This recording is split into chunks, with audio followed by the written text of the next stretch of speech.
Student, today we discuss second paper chapter electrostatics. आज आपण सर्व इंट्रोडक्शन पाहणार आहोत ह्या चॅप्टरमधले, जे आपण ऑलरेडी 11वीमध्ये पाहिलेले आहेत. तुम्ही जर 11वीच्या नोट्स पाहिल्या तर तुमच्या लक्षात येईल, आणि हे पाहिल्याशिवाय आपल्याला पुढचं समजणं अवघड आहे.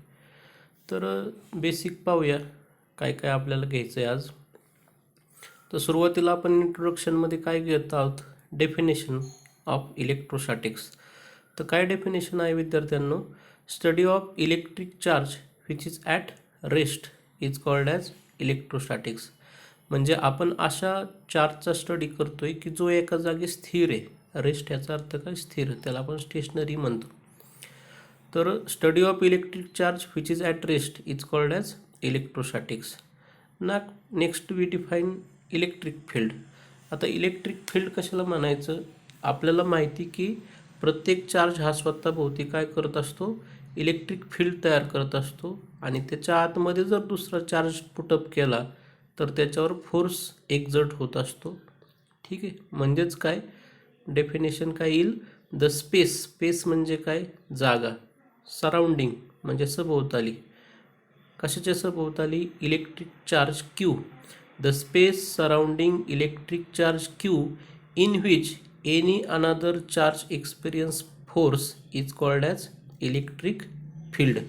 म्हणजे इलेक्ट्रिक चार्जच्या सभोवतालची अशी जागा की ज्याच्यामध्ये जर दुसरा एखादा इलेक्ट्रिक चार्ज ठेवला तर त्याच्यावर फोर्स एक्झर्ट होत असतो, म्हणजेच तो चार्ज एक्सपिरियन्स करत असतो फोर्स. तर त्या चार्जच्या सभोवतालची जी अशी जागा आहे त्याला म्हणायचं इलेक्ट्रिक फील्ड. नंतर आपण पाहिलेलं आहे की दोन सिमिलर चार्जेस घेतले. सिमिलर याचा अर्थ काय, दोन्ही पॉझिटिव्ह असतील किंवा दोन्ही चार्ज निगेटिव्ह असतील. तर दोन पॉझिटिव्ह चार्जमध्ये रिपल्शन असतं, दोन निगेटिव्ह चार्जमध्ये सुद्धा रिपल्शन असतं. ठीक आहे, म्हणजेच ती दोन्ही चार्जेस कसे येतं, लाईक चार्जेस आहेत, म्हणजे सिमिलर चार्जेस. तर like charges repel each other and unlike charges attract each other. Unlike ह्याचा अर्थ काय, वेगवेगळे म्हणजे एक पॉझिटिव्ह असेल तर दुसरा निगेटिव्ह असणार आहे. अशा चार्जेसमध्ये काय असतं, फोर्स ऑफ अट्रॅक्शन असतं, आणि लाईक चार्जेसमध्ये फोर्स ऑफ रिपल्शन असतं. तर ते कुलम्स लॉ रिप्रेझेंट करतो. कुलम्स लॉचं स्टेटमेंट आपण मागच्या वर्षी पाहिलेलं आहे. काय स्टेटमेंट आहे, the force of attraction or force of repulsion between two charges directly proportional to product of magnitude of charges and inversely proportional to square of distance between them. तर Q1 हा पहिला चार्ज आहे, Q2 हा second charge आहे, आणि त्या दोघांमधलं जे distance आहे ते R आहे. तर स्टेटमेंटनुसार काय लिहिता येईल आपल्याला, F is directly proportional to Q1 Q2 and inversely proportional to R square. Directly proportional remove केला, काहीतरी कॉन्स्टंट घेत असतो आपण, आणि त्या कॉन्स्टंटची व्हॅल्यू किती असते, 1/4πε0. आता ε0 म्हणजे काय, परमिटिव्हिटी ऑफ फ्री स्पेस. त्याची व्हॅल्यूसुद्धा कॉन्स्टंट असते, 8.85 × 10⁻12. तर ती जर व्हॅल्यू पुटअप केली तर 1/4πε0 ह्याची व्हॅल्यू किती येत असते, 9 × 10⁻9. म्हणजे प्रॉब्लेम सॉल्व करताना आपण 1/4πε0 ह्याची व्हॅल्यू डायरेक्ट किती घेणार आहोत, 9 × 10⁻9 घेणार आहोत. ठीक आहे, म्हणजेच दोन चार्जमध्ये जो काय फोर्स असेल, मग तो ॲट्रॅक्टिव्ह असेल किंवा रिपल्सिव्ह असेल, तर त्याच्यासाठी एफसाठी व्हॅल्यू काय आहे किंवा इक्वेशन काय आहे, 1/4πε0 Q1 Q2 R स्क्वेअर.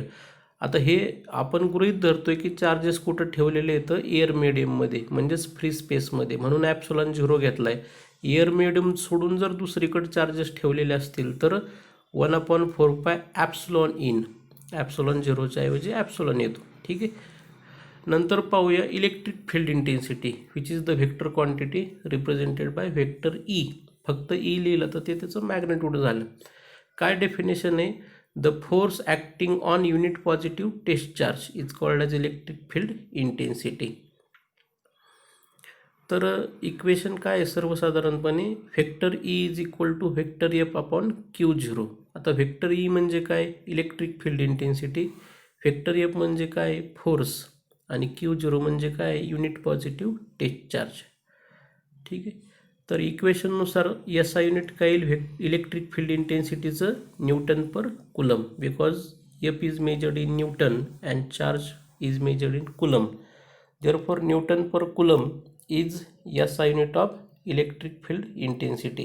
ह्याच्या अजून इलेक्ट्रिक फील्ड इंटेन्सिटीचे अजून पण युनिट आहेत, ते आपण पुढे पाहणार आहोत. नंतर पुढचा आर्टिकल काय आहे, electric field intensity due two point charge. म्हणजे आपण जर समजा पॉझिटिव्ह चार्ज Q घेतला आणि त्याच्यापासून R एवढ्या अंतरावर दुसरा एक चार्ज आहे Q0, जो पॉझिटिव्ह टेस्ट चार्ज आहे. तर पॉझिटिव्ह Q चार्जपासून R या डिस्टन्सला जे काही इलेक्ट्रिक फील्ड इंटेन्सिटी असणार आहे ते आपण लिहित असतो.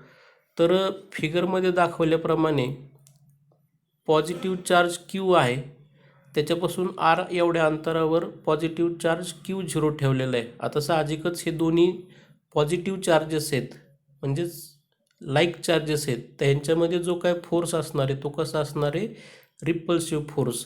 म्हणून जो ॲरो काढलेला आहे त्याचा बाण कुठं दाखवला आहे, अवे फ्रॉम चार्ज दाखवला आहे.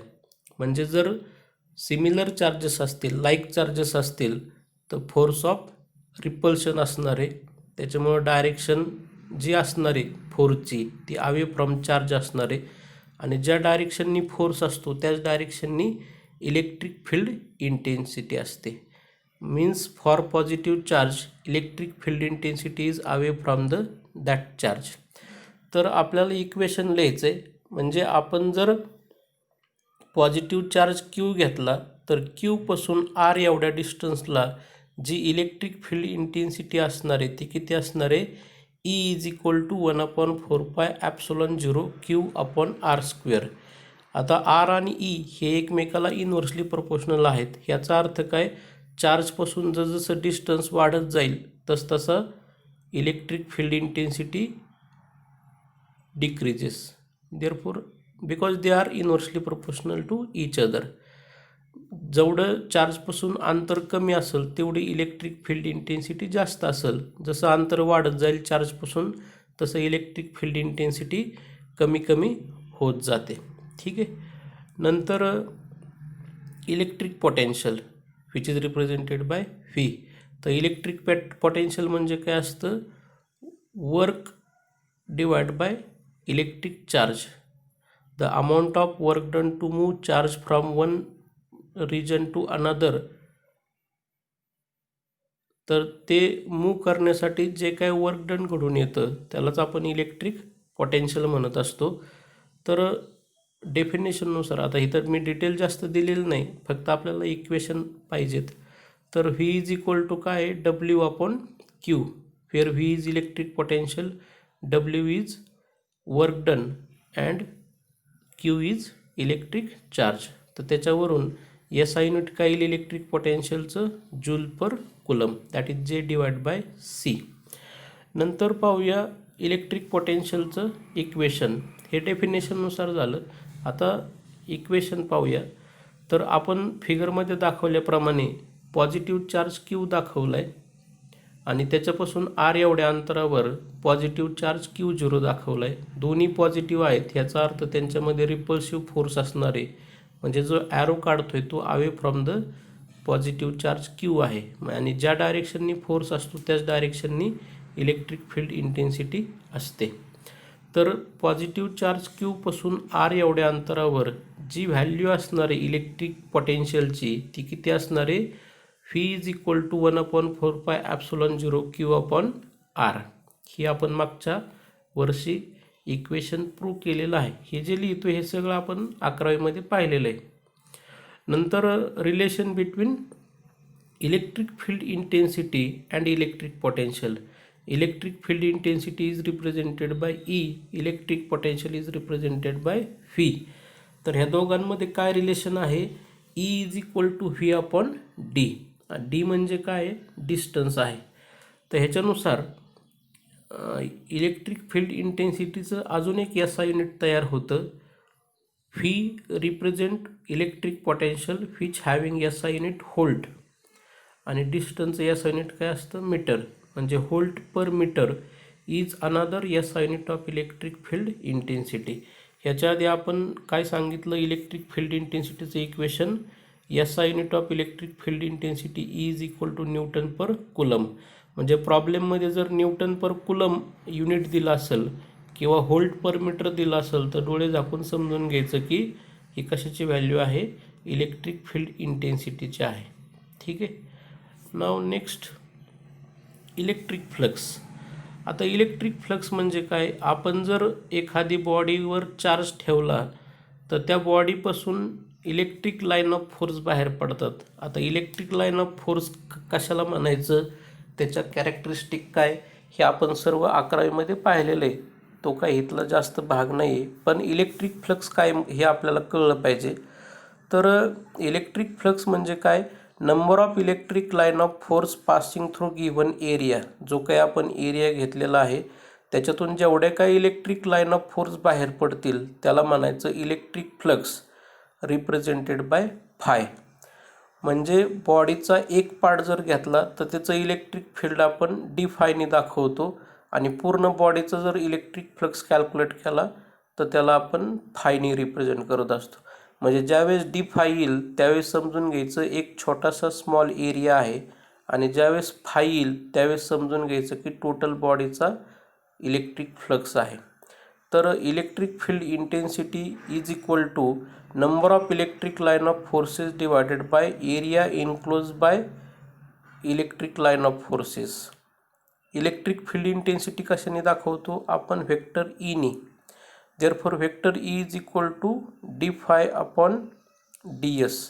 आता इथं डी एस जो घेतला आहे तो एक छोटा एरिया घेतला आहे बॉडीचा टोटल एरियापैकी. Therefore D phi is equal to काय येईल, vector E dot vector D S.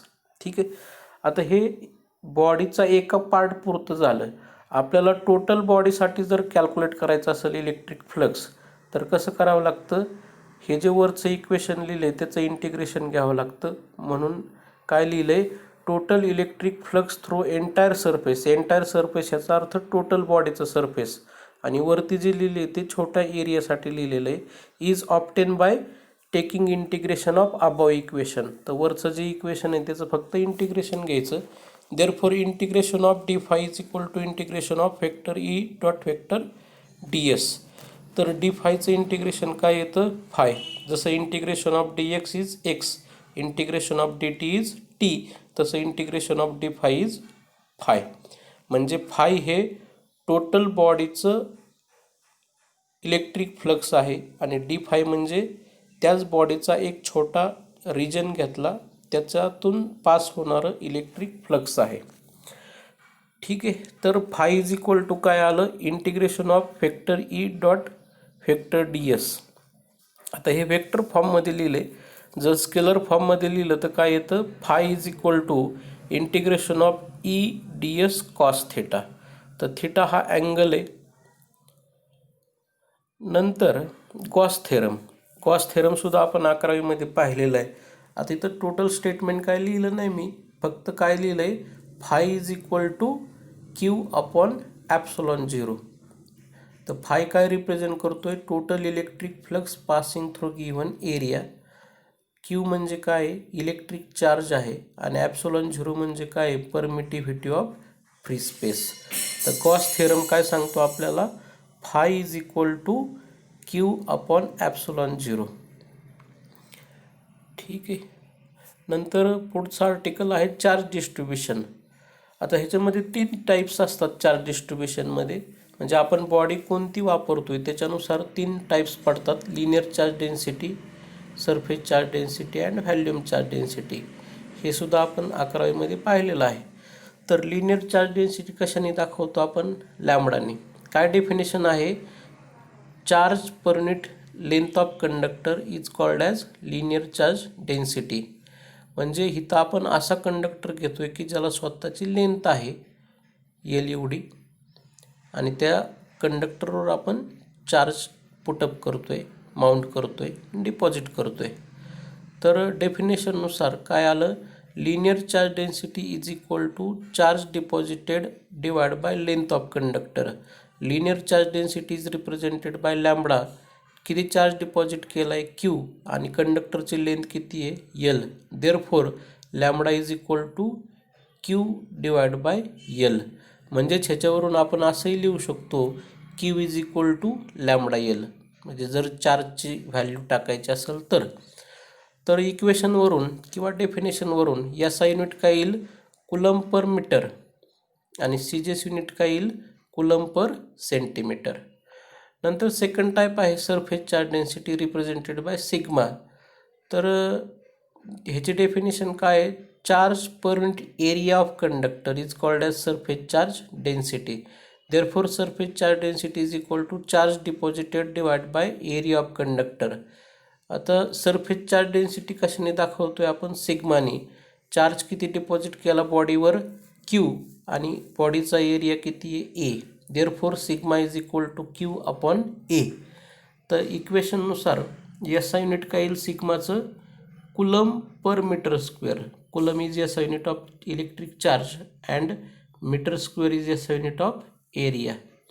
Therefore coulomb per metre square is SI unit of surface charge density. ठीक आहे. म्हणजे ह्याच्यावरूनच जर आपल्याला चार्जसाठी व्हॅल्यू लिहायची असेल तर चार्ज इज इक्वल टू काय येईल सिग्मा इंटू ए. आता एरिया किती असणार आहे बॉडीचा आता कोणती बॉडी वापरतोय त्याच्यावर आहे. ठीक आहे. आपण पुढचे जे आर्टिकल्स आहेत त्याच्या बॉडीचे शेप जसे आहेत त्याच्यानुसार एरिया आपण घेणार आहोत. समजा स्पिरिकल बॉडी घेतली तर एरिया किती असतो 4πr². Where R is radius of that sphere. म्हणजे क्यू इज इक्वल टू काय सिग्मा इंटू ए म्हणजेच सिग्मा इंटू 4πr² क्यूची व्हॅल्यू. ठीक आहे. नंतर शेवटचं आहे volume charge density which is represented bye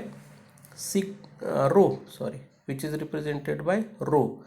तर डेफिनेशन काय आहे charge per unit volume of conductor is called as volume charge density.